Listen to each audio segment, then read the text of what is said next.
کا دار و مدار نبی کریم صلی اللہ علیہ وسلم کے طریقے ہیں، تو ہمیں کیا کرنا ہے، ہمیں سیکھنا ہے کہ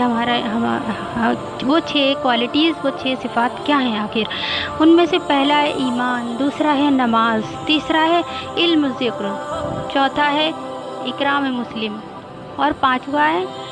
اخلاص نیت، اور چھٹا ہے دعوت تبلیغ۔ آج آپ کو ایمان کے بارے میں بتایا جائے گا۔ بہت زیادہ لمبی بات نہیں کرنا ہے، اللہ تعالیٰ ہمیں کم سے کم الفاظوں میں بیان کرنے کی طاقت دے دے تاکہ ہم کم سے کم وقت آپ کا لیں۔ تو ہم کیا سمجھتے ہیں، ہم دنیاوی چیزوں کو، ہماری خواہشیں کیا ہیں، دنیاوی عیش و آرام کی طرف ہی ہمارا پورا رجحان رہتا ہے کہ سب کے پاس اتنا ساری نعمتیں ہمارے پاس کیوں نہیں ہیں، کسی کے پاس دولت ہے تو میرے پاس کیوں نہیں ہے، کسی کے پاس اتنا عالیشان مکان ہے